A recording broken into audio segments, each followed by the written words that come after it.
다음 화면을 보겠습니다. 윤기찬 대변인, 아까 남궁 교수도 얘기를 했다시피 군의관이 투입이 되긴 했는데 지금 현장에서 바로 즉시 전력으로 환자를 보기에는 어렵다는 게 현실적인 것 같아요. 아무래도 이제 그 군의관도 전문이긴 하지만 여기 250명이 이제 8번째 투입된 거거든요. 그런데 250명 중에 일단 15명을 응급실에 배치한다는 겁니다. 근데 그중에 절반 정도가 응급의학과 전문의 자격을 갖고 있고요. 나머지는 이제 응급의학과하고 상관이 없습니다. 그리고 저기 보시면 공보의 같은 경우에는 이제 사실은 전문의가 아니거든요. 그렇기 예. 때문에 이전에 전문의 자리를 대체할 수는 없어요. 촉탁이나 교수 자리도 대체할 수 없습니다. 다만 그 이전 2월 달에 이탈했던 저희 그 전공의 자리는 대체할 수가 있는데 아까 말씀하신 저런 의료 병원 내 자체 시스템의 이질적인 문제도 없지 않아 있기 때문에 사실 이제 응급조치 정도 그리고 실제 응급실에 안 돌아가는 이유 중에 하나는 이제 배후 진료가 망가졌기 때문이잖아요. 그러니까 사실 응급조치 이후에 이분이 예를 들어서 뭐 심혈관에 문제가 생겼다 그러면 심혈관을 진료할 수 있는 이제 배후 진료 의료인이 있어야 되는데 그 부분이 이제 많이 무너졌기 때문이거든요. 그렇게 두 가지가 다 이제 제대로 돌아가야 되기 때문에 응급조치만으로 될 수는 없다. 다만 제가 한번 깊이 생각해 볼 부분은 이겁니다. 지금 현재 의사분들이 많이 부족해요. 이 부족하게 된 원인은 여러 가지가 있죠. 그런데 어쨌든 그렇다면 의사분들이 받을 만한 정부가 그런 안을 내야 되는 것인지 근데 그런 안 자체가 지금 모르잖아요. 어떤 안을 받아들일지에 대해 몰라요. 한동훈 대표도 여러 안을 냈지만 현재까지 해결 수단으로 작동하지는 않고 있단 말이죠. 그렇다면 현재까지 알려진 거는 2025년도부터 의대 정원을 이전으로 되돌리면 이걸 받겠다는 거죠. 그럼 그렇게 가야 되는 건지 아니면 정부 정치권과 그다음에 여러 정치인들 정부가 나서서 의사분들 설득 더 해야 되는 건지 그다음에 의사분들로 하여금 중지할 수 있도록 예를 들면 뭐 1000명 단위로 10년 늘리는 것 이런 안을 설득시켜야 되는 것인지 저는 이런 안부터 먼저 얘기를 해야 되는 것이고 현재 이런 응급실이 제대로 돌아가려면요. 지금 이제 국민적 불안을 해소하려면 2025년도부터 의대안을 이전으로 돌려야 돼요. 그럼 그 안을 해야 되는 건지 저는 여기에 대한 정치권이 일단 의사합치가 돼야 되는 게 아닌가. 알겠습니다. 이런 논의도 다 마찬가지입니다. 이런 논의도 지금 그 근본적인 문제가 해결돼야지 자세하게 그다음에 이제 이걸 해결해 가요. 예를 들면 의료 전달 체계 고쳐야 되죠. 수가 고쳐야 되죠. 그다음에 응급실에 응급의들 형사 책임 고쳐야 되죠. 이렇게 같이 다 복합으로 들어가야 되는데 지금 의사 문제 하나 갖고 이게 마치 정부가 개혁을 그럼 후퇴해야 되는 건지 여기에 대한 건 언급이 없어요. 근데 이제 말씀처럼 근본적인 문제 다 단기적이든 장기적이든 같이 가긴 해야 되는데 워낙 상황이 급박한 것 점검은 먼저 필요할 테고요. 복지부 차관 박민수 차관 얘기는 군의관을 투입했고 현장 압박을 줄이는 차원에서 파기로 했는데 조금이라도 도움될 거라고 했는데 앞서 제가 직접 전화 연결을 해봤던 남궁 교수는 실질적으로 큰 도움이 되지 않을 거라고 잘라 말했습니다. 저희가 앞서 만나봤던 박민수 보건복지부 차관은 응급실에 오는 중증의 기준을 꽤 엄격하게 잡고 있습니다. 그런데 이런 일도 있었습니다. 순간 접착제가 눈 속에 들어가서 실명 위기인데 무려 20곳의 응급실 뺑뺑이를 돌았다는 겁니다. 눈에 어떤 여성분이 순간접착제가 들어갔다는 신고를 받고 저희가 출동을 했고요. 환자분이 한쪽 눈을 못 뜨시고 이렇게 손으로 가리시고 통증을 호소하시는 상태였고요. 눈에 그 속눈썹을 연장하는 순간접착제를 안약으로 알고 잘못 넣으신 상태예요. 외관상으로 볼 때는 눈꺼풀이 이렇게 붙어 계셨고요. 한 4분의 3 정도가 붙어 계셨고 그다음에 안쪽으로 살짝 빨갛게 충혈이 되고 부어 있으셨어요. 환자 집에서 한 토탈 한 20곳 정도를 전화를 돌렸어요. 인천, 수원 뭐 이쪽 다 포함해서 돌렸는데 저희는 요즘 받아주면 어디든지 갑니다. 만약에 토요일 날 새벽에 이렇게 통증이 있든지 어떤 응급 상황이 발생하잖아요. 그럼 말 그대로 월요일 날 아침까지 이거를 버티셔야 돼요.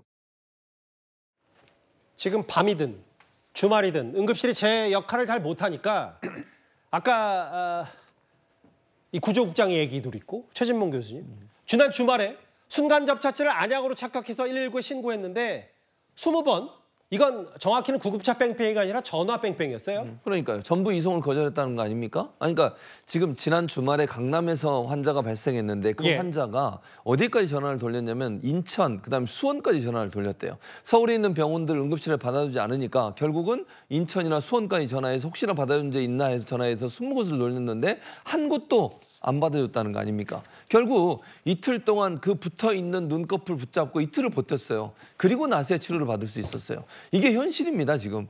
응급실에 갈 수 없고, 아니 눈에 순간접착제가 들어가서 눈이 충혈이 되고 4분의 3이 붙어있다잖아요, 눈꺼풀이. 얼마나 고통스러웠겠습니까? 이런 사람들이 치료를 못 받고 있는 상황인데 예. 너무 안이하게 경증, 중증 따져가면서 응급실 제대로 돌아가고 있다고 얘기하는 이런 태도 저는 바꿔야 한다고 생각해요. 예. 국민들이 얼마나 화가 나겠습니까, 진짜. 아니 보건복지부 차관이라는 사람이 저렇게 나이브하게 저런 얘기하고 있으면 국민들 마음에 더 불만 지피는 겁니다. 죄송하다고 얘기하고 빨리 정상화시키겠다고 노력하고 예. 의사협회든 또 전공의들은 대화 시작해서 문제를 풀려고 노력을 해야죠. 그대로 버티라고 하면 국민들은 계속 생명의 안전의 위협을 느끼면서 하루하루를 불안하게 살아가야 되지 않겠습니까? 예.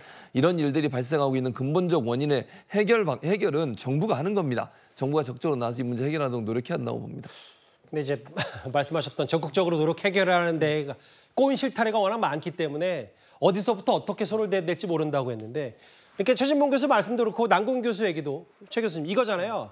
남궁인 교수 아까 저희가 직접 전화했을 때도 이거 응급실들 의사들 탓할 수만은 없다. 이게 처절하게 사투하면서 실제로 진료를 보고 있어서 이 병원들도 물론 이 분이 워낙 순간적으로 실명 위기에 겪었으니 급박한 상황인데 이 정도 수준의 환자를 받지 못할 정도로 지금 모든 응급실이 재구실을 못하고 있다. 이렇게 받아들여야 되는 거잖아요. 그렇게 받아들여야 되는 거예요. 그리고 문제는 뭐냐면요. 저분 지금 이제 안과의 치료를 받아야 되는 거잖아요. 예. 그러니까 응급의학과에서는 간단한 치료는 가능하지만 이제 안과 전문의가 와서 이걸 치료를 해야 되는 거예요. 예. 예전에는 응급실 안에 그게 시스템적으로 준비가 돼 있기 때문에 만약 안과 전문의가 비상대기를 하고 있다가 언제든지 전화하면 올 수 있는 상황이었단 말이죠. 예. 지금은 그게 안 돼요. 그러니까 문제가 발생하는 겁니다.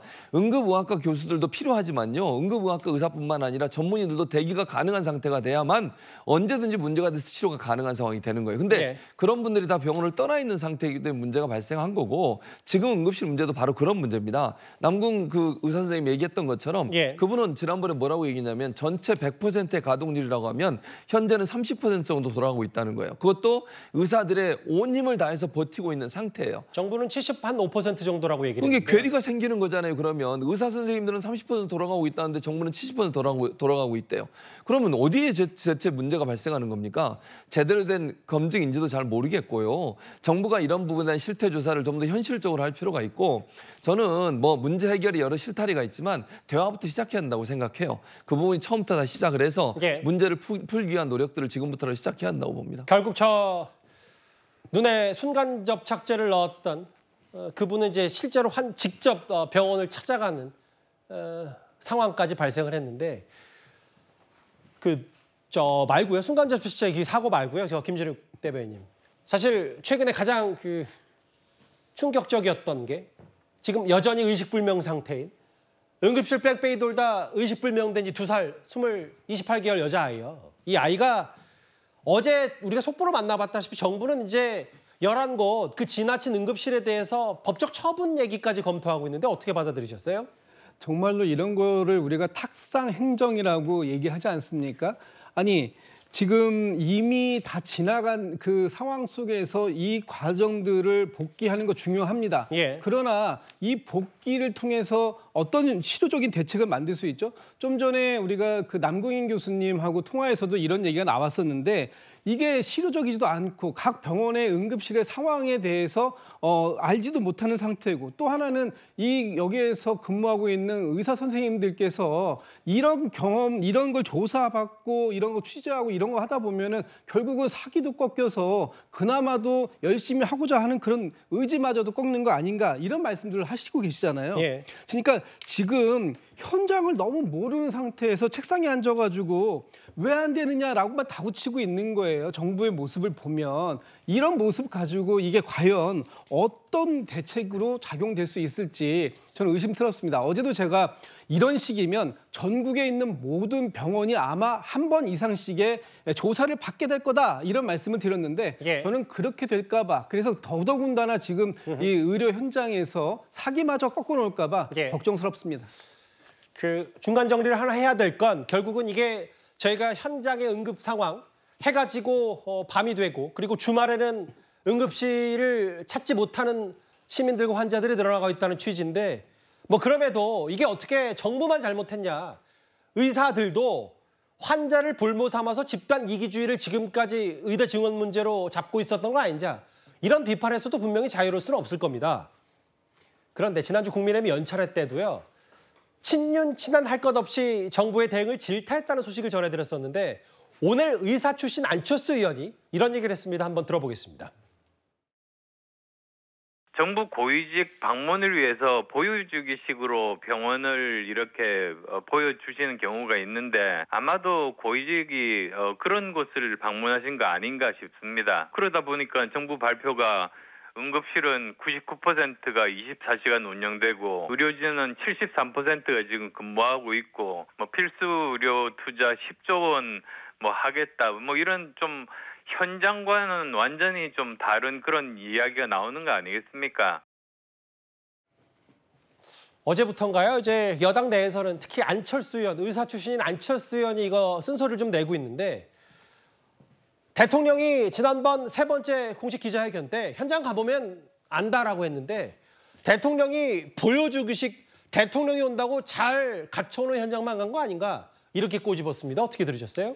일단 그날 국정브리핑 때 대통령께서 의료 현장에서는 결코 그렇지 않다 그렇게 말씀을 하셔서 많은 분들이 동의할 수 없다 이런 말씀을 하셨어요. 안철수 의원 얘기는 대통령의 그 인식 자체가 대통령을 둘러싸고 있는 장관이라든지 수석 이런 분들의 잘못된 보고 때문에 그렇게 된 게 아니냐라고 이제 주장을 하시는 거예요. 잘못된 보고라기보다는 정부 입장에서 대통령에게 올리는 문서의 그 뭐라고 할까요? 그 내용의 방향을 보면 어느 정도 저는 예측을 할 수가 있다고 봅니다. 숫자 위주로 갈 거예요. 방금도 보면은 응급실에 원래 의사가 몇 명이 있었는데 지금 몇 명이 있고 이거는 기존에 뭐 74점 몇 %고 그렇기 때문에 이 정도면은 운영하는데 크게 문제는 없다. 뭐 이런 식의 보고를 받았을 가능성이 크고 그러나 또 한편으로 보면 군의관을 투입했다는 걸 한번 보십시오. 군의관을 투입했다는 것 자체가 위기라는 걸 정부도 알고 거기에 대응을 했다는 겁니다. 이거는 부인을 못할 거예요. 군대에 있어야 할 사람들을 뽑아서 올 정도로 지금 응급 의료 상황 자체가 제대로 돌아가지 않는다는 것을 정부도 이미 인식하고 있는 겁니다. 안철수 의원은 이제 대통령의 인식에 대해서만 얘기를 했지만 제가 하나 더 앞으로 나가보면 정부도 지금 이 상황을 인식은 확실히 하고 있는 걸로 보여요. 그러나 어떤 특별하게 이 개혁 방향에 있어서 조금이라도 흐트러지는 모습을 보일 수 없다는 아마 그 전제 하에서 지금도 계속 문제 없다. 뭐 경증, 중증 얘기하면서 차관도 그렇게 좀 강경한 얘기를 하고 있는 모양인데 시간이 얼마 없습니다. 그리고 의료 문제는 뭐 정파에 관계없이 뭐 내가 진보다 보수다 아무 상관없습니다. 누구에게나 닥칠 수 있는 전 국민적인 이슈이기 때문에 정부에서도 그리고 대통령께서도 지금 이 상황을 저는 심각하게 인식하고 있는 거다. 저는 그렇게 판단하고 싶습니다. 그러니까 이제 어쨌든 결과적으로 공보위라든지 군의관이 투입된다는 자체가 정부도 위기를 느끼고 있는 거다. 그럼 군의관이 투입되면 군인들은 어떻게 되는 거냐 현장에서. 또 하나 공보위들이 올라와서 하면 또 지역에 있는 보건소들은 실제로 어떻게 됐냐. 이게 아랫돌께서 위에서 올리는 이런 부분들이 근본적인 해결책이 안 된다는 비판도 많이 나오는데요. 정치인들도 이제 좀 더 의료 공백 사태에 대해서 집중하고 있습니다. 며칠 전에 한동훈 대표가 여의도 성모병원을 찾았는데 오늘 이재명 대표는 고대 안암병원을 찾았습니다. 그게 제일 답답한 면이죠. 그러니까 과연 야당이 나서서 합리적 대안을 만들고 또 의료계와 일정 정도의 의견 접근을 만들어내고 심지어 여당과 야당 사이에 일정한 의견 접근이 이루어진다 한들 과연 그게 정부에 의해서 수용될 것인가를 생각해 보면 사실은 매우 비관적이죠. 그 점이 아마 모든 대화의 가능성, 또 타협의 가능성, 또는 문제 해결 완화의 가능성을 막고 있는 거 아닌가 싶습니다. 대화뿐이다라고 했는데 윤기찬 대변인, 이재명 대표 저 말, 뭐 대안 있냐 야당으로서 어떻게 들으셨어요? 본인들도 아무런 대안이 없다는 거죠. 그러니까 지금 저기 보면 본인들이 대안을 만들어서 정부에 요청을 해도 정부가 안 받아들일 것 같다. 한번 요청을 하셔야죠. 예를 들면 2025년도 내년도 의대 입시안부터 이거 하지 맙시다라고 그런 대안을 내시든지 뭔가 본인들이 얘기를 해야 될 거 아니겠어요? 물론 정부가 의료 개혁 차원에서 의사수를 늘리면서 이런 일이 벌어진 건 맞습니다. 예. 그런데 그 개혁 때문에 벌어진 건 맞지만 어쨌든 여러 가지 의료기관이 제대로 안 돌아가는 거에 대해서 이런 안도 있습니다, 이런 안도 있습니다 해가지고 그런 안 내는 건 좋아요. 예를 들면 응급실에 뭐 어떻게 인력을 보충하고 이렇게 얘기하는 건 다 좋습니다. 근데 그런 얘기를 하고 있지 않아요. 현재 힘들다고만 얘기하고 있어요. 그러면 어떻게 해야 되죠? 그러면 개혁안을 후퇴할 수밖에 없는 거죠. 현재 의사분들이 정부 안에 대해서 2026년도 한동훈 당대표 안도 그렇고 어떤 안도 수용하지 않고 있어요. 예. 오로지 요구하는 거는 2025년도 의대 증원안부터 백지화해라. 그러면 그렇게 백지화하자라고 정치권이 얘기를 해야죠. 상당히 무책임한 겁니다, 저거는. 그래서 저 개인적으로 이재명 대표께서 만약에 현재 위험수위다라고 판단하시면 예. 자 그러면 정부에게 또는 대통령에게 자 지금은 어려우니까 의대 증원안을 전면 백지화합시다. 이렇게 제안해야죠. 예. 그리고 나서 그 제안을 받아들이지 않게 되면 그때 정부를 비판해야죠. 근데 지금은 의사분들을 설득하는 일도 안 하고 정부에 대해서 구체적인 안도 제시하지 않고 예. 어렵다고만 얘기하고 있어요. 그건 국민들이 할 얘기입니다. 예. 정치권은 해법을 얘기해야죠. 그제 한동훈 대표가 의료진 고충을 청취하기 위해서 실제로 갔고 오늘 오후에 이재명 대표는 자기감이 든다, 답답하다라고 하면서 용산 태도가 요지부동이다 이렇게 얘기했어요. 꽉 막혀 있습니다, 지금 상황. 그런데 점점 말씀드렸다시피 실제로 현장 상황, 아까 이대 목동병원 연결을 했지만 실제로 상황이 녹록지가 않고요.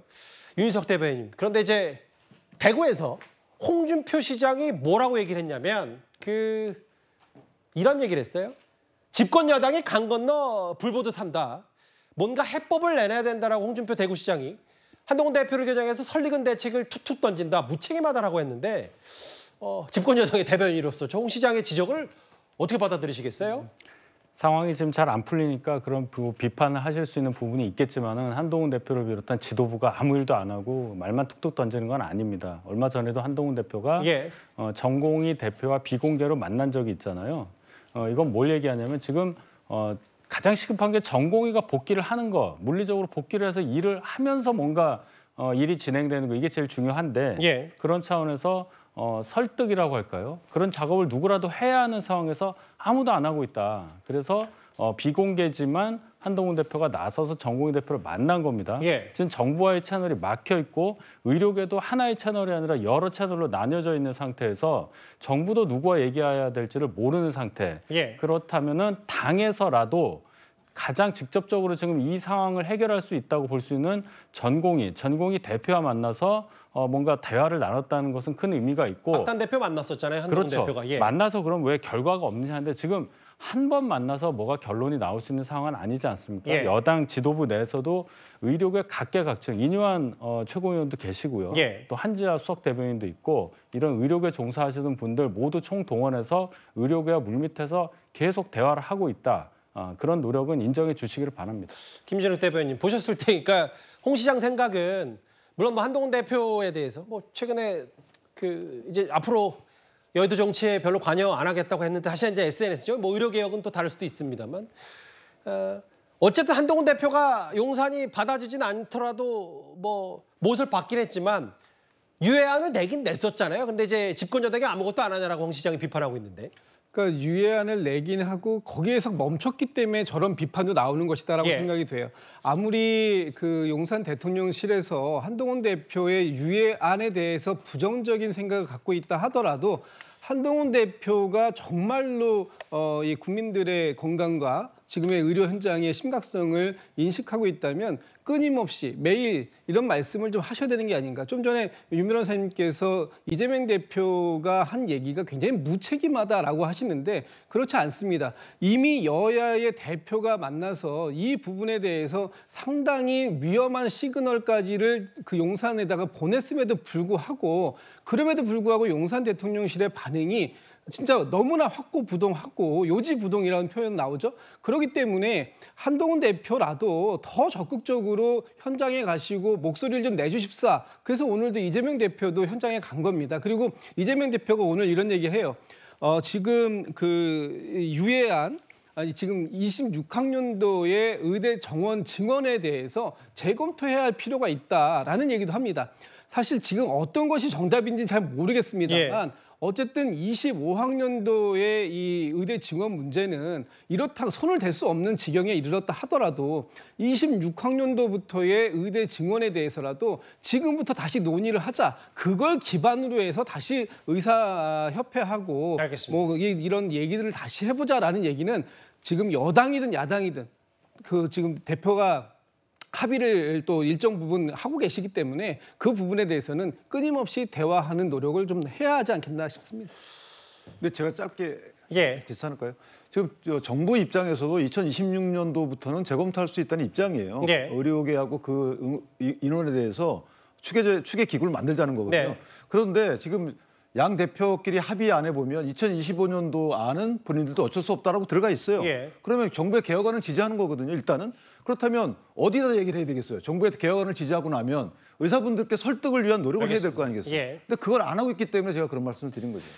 일단 저희가 조금 전 5시부터 응급실 운영이 제한이 된 이대 목동병원 현장 연결해서 여러 가지 지금 응급실 부족하다는 현장 상황과 정부의 대응 방식 얘기를 하나하나 만나봤습니다.